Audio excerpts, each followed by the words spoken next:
Good evening, everybody, and welcome to my video. I wanted to do a video on using scales and measuring uh, and stuff like that, for designing uh, parts or equipment and um, building them and stuff like that. Um, just go over the scales.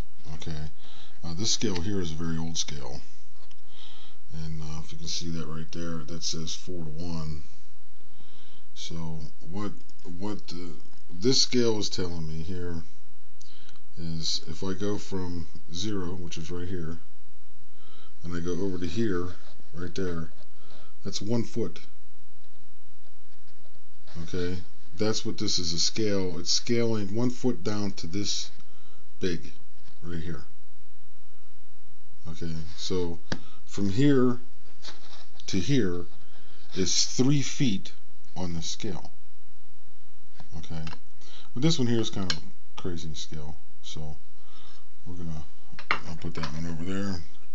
Okay, now this one here is a standard architect scale. Let's see if I can get this to zoom a little better. And see, this is a standard architect scale. Okay, and this one here is an engineering. Oops, got the wrong one. Engineer scale. Okay, so I don't want to zoom in. There we go. It's an engineer scale. Okay, so when we're looking at either one of these scales here, we can put these back to back here so we can look at them. Okay, this one here says 16, and this one here says 10. Okay, so this is basically what that's telling you is it's broken down into 16 increments within 1 foot. This is broken down into 10 increments within 1 foot. So the distance, when you draw on a drawing, the distance from here, from this one to over to the one right here, is 1 foot. It's an inch long on the scale here, but the scale is designed to take something that is 20 feet long and draw it on this piece of paper right here, sitting here on this table here. It's just a sketch pad paper. Okay, so I can draw a line 20 feet long without having to convert nothing on this scale.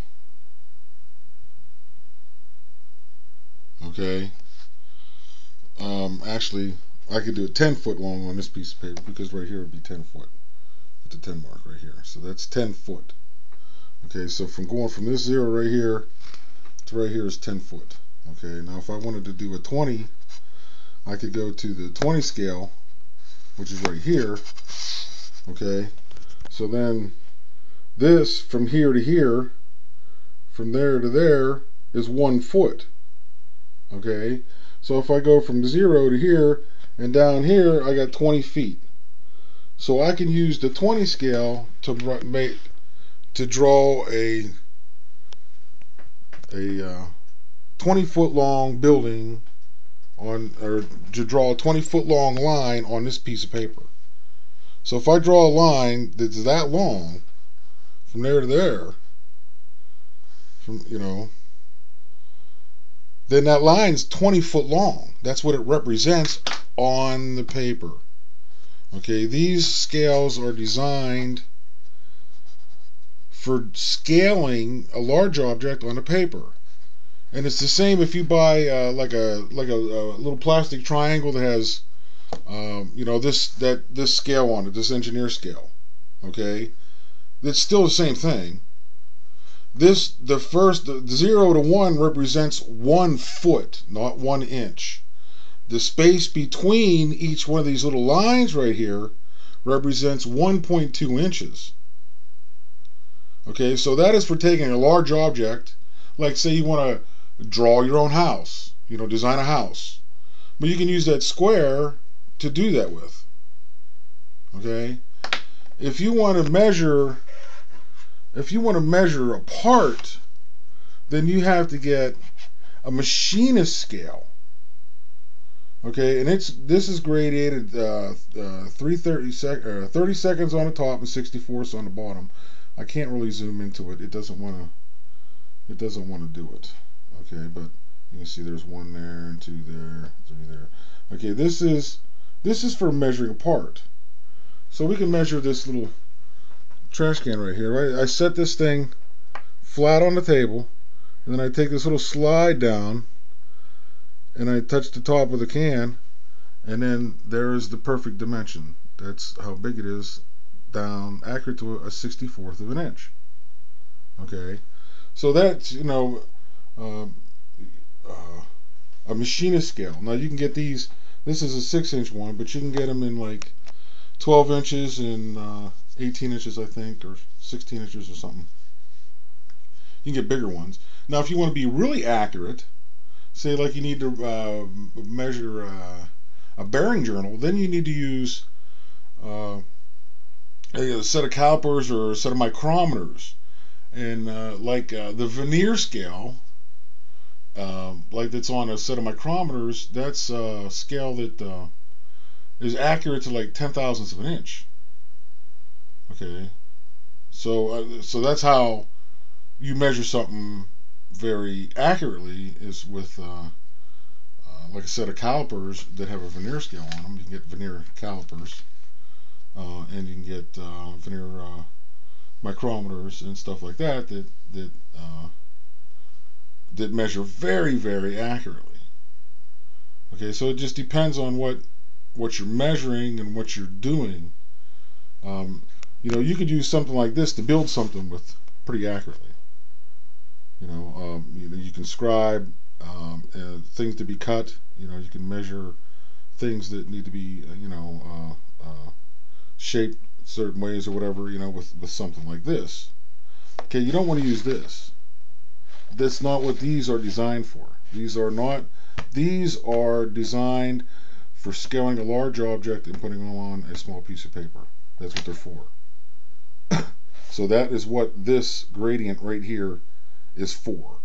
From 0 to 1 is 1 foot, not 1 inch. So we have a representation of 1 foot in 1 inch of space on our drawing. Okay, and that's why these are set up like that. Okay, because accuracy is not required to a 16th of or 32nd or 64th of an inch. It's just not required for taking a large building and drawing it on a piece of paper, which is what these are for. There's taking a large object. The bigger it is, of course, the bigger the gradient. The more gradients you have. Like there's a 50 scale right there. So if we go from 0 to the end of the scale, that's 60 feet. So basically, I can draw a line. Well, it looks like my paper from the top of my paper to the bottom of my paper on this scale is 60 feet long. But it's actually not. But that's the scale of it. It's 60 on this right here. Okay. So that's what that is. It's just for drawing. It's for drawing. It's not for making parts from or anything like that, because that's not what it's designed for. Okay. What you need is something like this, and a set of calipers, and a micrometer, and some feeler gauges and stuff like that. Depends on what you're going to do. Check surface for flatness and stuff like that. Then you need there's just all kinds of stuff that you use, that a machine shop uses to make parts. But when you're drawing it on a piece of paper, they're not measuring it off the piece of paper. They're using your dimension that you put on there. Okay, so in actuality, the accuracy of your drawing is really not that important, as long as it gives you an accurate representation of what the part's supposed to look like, and it has accurate dimensions. That is the biggest thing. The dimensions that are on the drawing have to be accurate, even if the drawing is a little bit out of whack. As long as it looks good to the eye, though, nobody's going to be able to tell the difference, because no one is taking a scale at the machine shop and sticking it on the drawing and saying, oh, well, that's, 3 inches there, I'll go ahead and just make that part 3 inches long, when the dimension says 6 inches. Okay? This ain't going to happen. Okay? Or, if the things, they're going to make it, they measure 3 inches long and it's 5 inches on the dimension, or 4.5 inches, or whatever it is. They're going to use the dimension, and they will never scale anything off the drawing. It never happened. If they do, then you're at the wrong machine shop, because you have to go by the drawings. If there's no drawing there and they need to get the drawing, if there's no dimension listed and they need a dimension for a specific part on place on the part, then they have to get back to whoever designed it and have them give them the dimension. Okay? Because they can't scale it off the drawing. That's like rule number 1. You don't scale off the drawing. Okay? So you have some artistic license, with your drawing. All you're trying to do is make an accurate representation of what you're trying to make, and as long as you put the dimensions in where they need to be at so that the part can be made, and you make the dimensions accurately, that's what's going to dictate that part in the end, is the dimensions, not your picture. Okay? So all we're trying to do is take a large object and put it on the paper with these scales. And that's how they work. That's all they're for. Okay? So I hope that helps. I hope it didn't blow too many people's minds. I got a bunch of stuff out here. Oh, there's some 1969 Lincolns. And there's some, here's a circle template there. Circle template. This is an elliptical template. I got some triangles here, 30-60 there. A bunch of stuff. Here's my trash can for my drawing pencil there.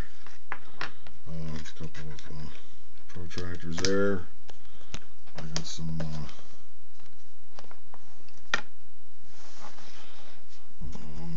see this one here, you can use, that's for ink, so you can put the ink in there and ink if you're working on Mylar. I've done some Mylar work before, so I have a Leroy lettering guide around here somewhere. And then here's my dividers there. I use those a lot. And here's an extension so I can make really big circles on the drawings. And then there's a little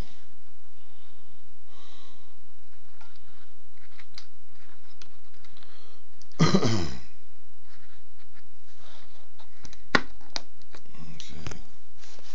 Then yeah, this is the thing to have right here if you want to make something. Okay? Or if you want to measure something that you made. You need to get one of these. A machinist scale. Okay? That's what that's called. A machinist scale. And if you notice here, I keep all my scales have their own little case here. I never use my scale as a straight edge. Never. I draw a line, draw a layout line, and when I want to find my points, I come in, pick my points, and then I remove the scale, and I put my straight edge down and draw the line with the straight edge. Never ever use your scale as a straight edge. Okay? Now, if your scale is on your triangle like that, but that's okay, because this is your straight edge. So your triangle is your straight edge. It has it built in there. Then you don't have to get your other scale out to take the dimension. You can just pull it right off of the triangle that you're using. I don't have any of those though. So let me see what else I wanted to bring up. I guess that's about it. I just really wanted to explain You know, the scale here, especially this engineer scale here. Okay, this from 0 to 1 is 1 foot. The distance between each line is 1.2 inches. This is for scaling a large object down to put it on a smaller piece of paper, and that's what that is for. The same with this one here. Even this is a scale, and it's broken down into 16th increments. Okay, so from 0 to the end here is 12 feet, not 12 inches, because that's what this scale's for. Is to take a foot and make it that long on your small drawing paper, so that you represent a foot without having to do calculations every time you want to draw a line on a piece of paper. You know, because it's already scaled for you. You know exactly how much a foot is. So from 0 to here is 6 inches. Same with that. From 0 to here to the center line here is 6 inches. And that right to there is 6 inches too. It's just written, you know, when you write this, you would write it 1.5, and this one here, you if you was going to here, you would write it 1.5, and then on this one back here, if you wrote it, then you went to here, it would be 1 1/2 inches. That's the only difference. That's the only difference. It's no big deal, but this represents 1 foot, not 1 inch. From here to here. Okay? So I hope that explains everything. I know I'm rambling on now. Oh well. Oh, I got some. I'll show you these. I got some of the stuff that I drew. When I was designing this now, just to show you that I drew these things. Oh, I can't find my. Oh, there it is. Okay, just to show you that I did draw this here. I'll go ahead and erase this line right here. And you can see that it was a pencil. Okay, so I'll erase this out of there.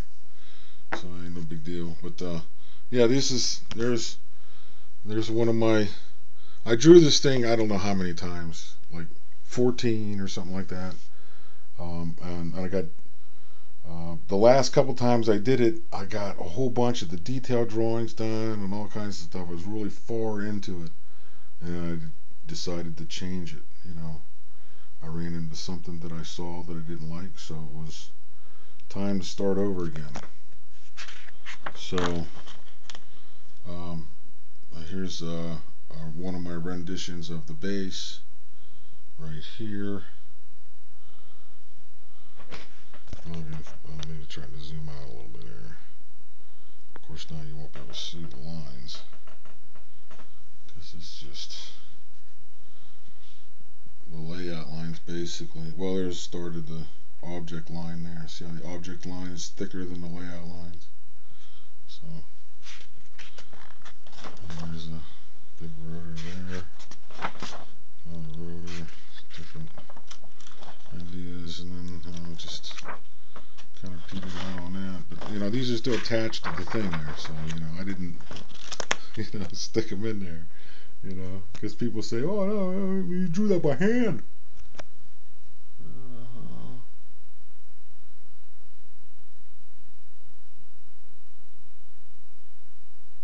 So I guess that's it. Another invaluable thing to have: always have yourself a fraction and decimal millimeter equivalence chart. The conversion table on there. Oh, there you go. There's some useful information there. I hope you can see that. Yeah. There you go. Alright. Everybody get that? Alright. Okay. Well, have a wonderful day. Peace.